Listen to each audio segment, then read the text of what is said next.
시장의 핵심 이슈를 집중 조명해보는 시간입니다. 이슈 레이더 시간, 오늘도 한국경제TV 신인규 기자와 함께하겠습니다. 어서 오세요. 안녕하십니까. 금요일이어서 기분이 좀 좋네요. 이제 곧 주말이네요. 네. 자, 어제 미중 정상회담이 1년 만에 개최가 됐죠. 윤석열 대통령은 애플의 팀 쿡 CEO를 만나 한국 기업과의 협력 방안을 논의했다라는 소식이 들려왔는데 구체적으로 어떤 내용이었습니까? 세부 내용 살펴보면요. 우리 측의 요청이 아니라 애플 측에서 먼저 접견 요청이 있었다고 했습니다. 그래서 이번 만남에 애플 측에 어떤 인사들이 참석했는지 봤더니요. 리사 잭슨 수석 부사장이랑 그리고 니콜라스 암만, 이분은 좀 베일에 가려졌던 분인데 니콜라스 암만 부사장이 동행했습니다. 좀 더 찾아봤더니 리사 잭슨은 치프 서스테이너빌리티 오피서라고 해서 주로 애플의 그 ESG 부문 관여하고 이 CEO에 직접 보고하는 역할을 맡은 분이고요. 닉 암만은 애플의 글로벌 정책 부문을 맡고 있습니다. 개인적으로는 제프 윌리엄스 최고 운영자가 왔으면 조금 더 이 협력 얘기가 더 진행이 됐었을 것 같은데 어쨌든 팀 쿡 애플 CEO가 이번에 한국의 호감을 좀 사려는 모습이 관측이 됐습니다. 개인적으로 한국에 특별한 감정을 있다 이렇게 하면서 아버님께서 뭐 알려진 얘기지만 아버님께서 지난 이 6.25 한국 정책에 참전 용사셨다 뭐 이런 얘기를 하기도 했습니다. 그렇군요. 자, 그럼 애플 측에서 먼저 요청을 해서 접견이 성사가 된 건데 구체적으로 지금 양측이 어떤 이야기가 오고 갔는지 궁금하거든요. 좀 전해주실까요? 공식적으로 나온 이야기들 따르면요. 팀 쿡 CEO는 한국의 협력사와 정부의 도움이 없었다면 애플은 현재 이 자리에 오르지 못했을 것 이런 얘기까지 했습니다. 최근 우리 기업과는 1,000억 달러 이상의 계약을 체결했고 앞으로도 투자 협력을 확대하겠다고 얘기를 했고요. 윤 대통령도 한국 기업과의 협력 지속을 당부했습니다. 대통령실은 이번 접견에 대해서 애플과 한국 부품 업체 간의 공급망 협력을 더욱더 공고히 하는 자리였다 이렇게 풀이를 했습니다. 네, 그렇군요. 사실 뭐 애플이 아이폰 때문에 주가가 크게 오르거나 떨어지면은 국내 증시에서 꼭 봐야 할 기업이 LG 이노텍이잖아요. 맞습니다. 그 외에도 참 다양한 부품사들이나 상장사들이 있는데 어디가 좀 있을지 좀 정리를 해볼까요? 기업 자체로만 보면 현재 200여 개가 넘습니다. 200개 넘는 기업들이 애플과 파트너 관계로 애플 구매 부품의 거의 30%를 우리가 담당을 하고 있습니다. 그래서 그 가운데 투자자들 관심 높았던 기업은 아까 앵커께서 말씀해 주신 LG 이노텍 있고요. LG 디스플레이 있을 겁니다. 그리고 OLED 관련해서는 재료 부품 공급하는 덕산 네오룩스 정도 있을 거고요. 최근에 보고서 나온 것들 살펴봤더니 이 PBA라고 합니다. 애플의 인쇄회로 기판 조립, 이 PBA 제품 공급을 본격화할 수 있다면서 한국 컴퓨터의 실적 유망할 수 있다. 이렇게 본 보고서들도 제가 봤고요. 네. 여기에 또 애플 아이폰이 얼마나 잘 팔리느냐에 따라서 삼성전자와 SK 하이닉스 등 반도체 관련주들의 수급도 움직일 수가 있기 때문에 그렇죠. 애플은 삼성 생각하면 국내 산업계의 큰 라이벌이 될 수도 있지만 한편으로는 또 큰 협력 관계에 있다 이렇게 보실 수가 있겠습니다. 네, 알겠습니다. 자, 팀 쿡 CEO 이야기를 조금 더 해보고 싶은데 어제는 윤석열 대통령과 회동을 했고 그 이후 일정은 좀 어떻게 확인이 되고 있습니까? 이 팀쿡 CEO가 이 에이펙 원래 있었던 행사 자리 하나 건너뛰었답니다. 건너뛰었다는 보도가 나오고 네. 그리고 나서 참석한 게 바로 이 중국의 최고위급이 참석하는 만찬 자리였어요. 현장에서 찍힌 사진이 확인이 됐고요. 참석자 테이블 배치상 이 왕웬타오 중국 상무장관 옆으로 배석이 됐다고 합니다. 그 이후에는 기자들이 못 들어갔으니까 어떤 얘기 나눈지는 정확하게 나올 수가 없지만 외신 보도 따르면은 1번부터 39번까지 테이블이 있었고 중국이 꺼리는 숫자가 4지 않습니까? 4번 테이블이 없었고요. 미국이 또 싫어하는 숫자는 13입니다. 13번 테이블이 없었어요.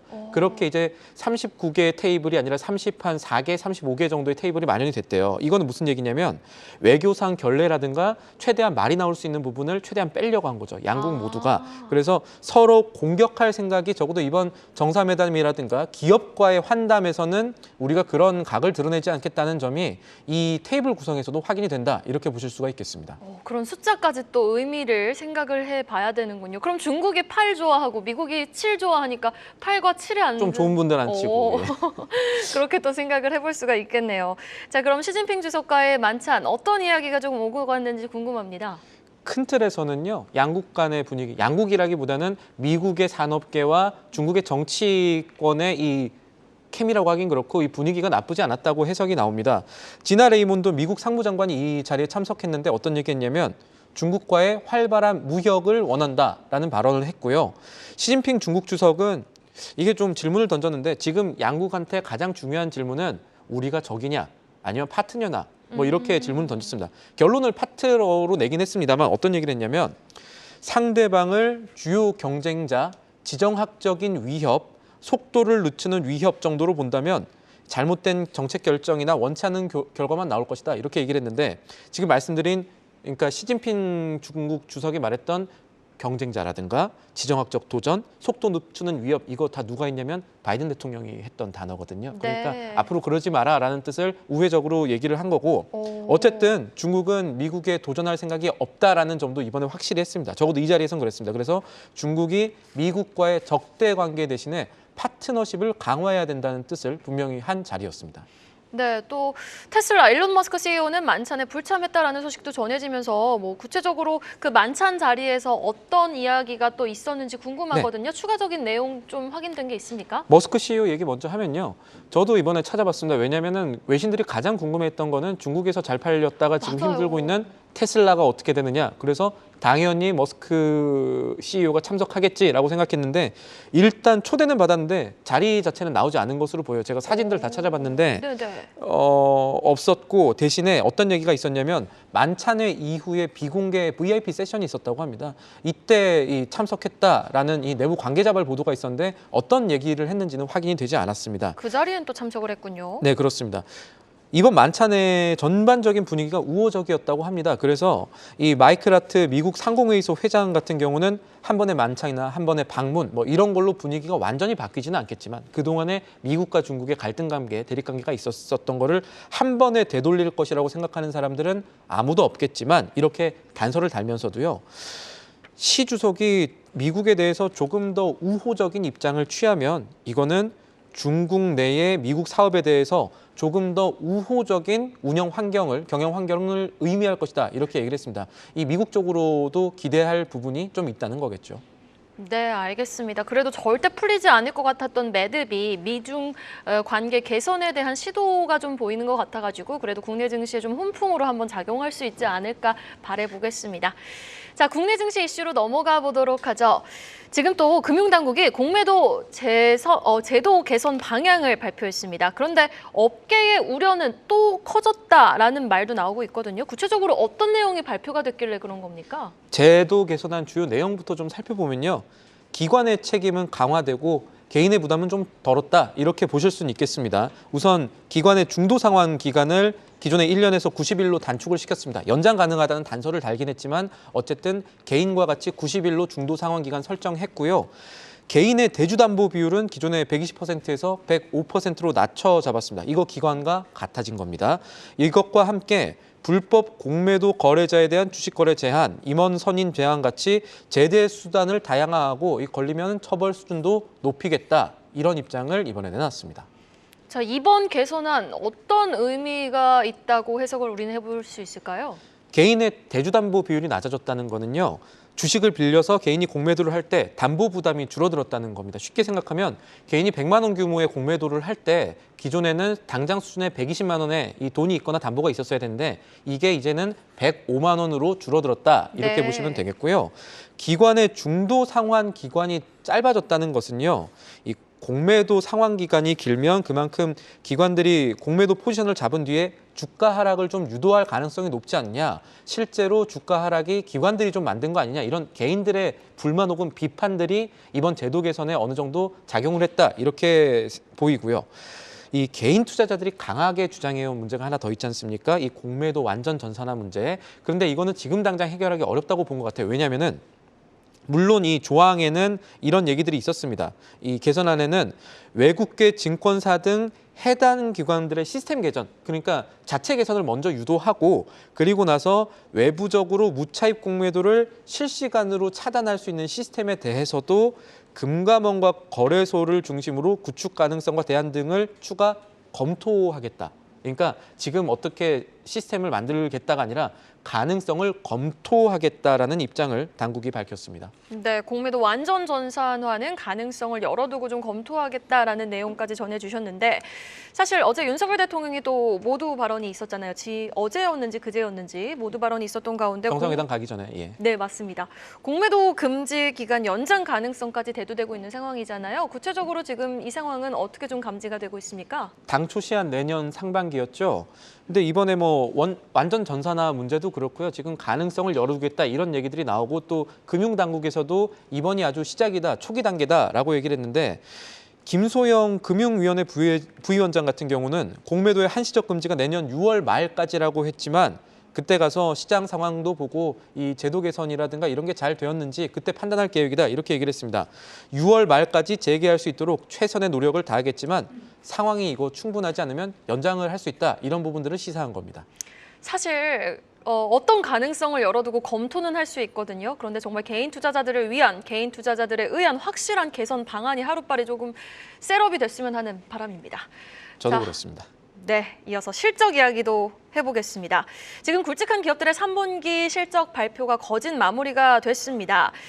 보니까 지금까지 발표된 상장기업 3분기 기업들의 실적이 전년 동기 대비 한 38%, 40% 가까이 감소된 네. 것으로 확인이 되고 있는데 4분기도 좀 우려스럽다고요? 그렇습니다. 일단 지금까지 그러니까 올해 YTD라고 합니다.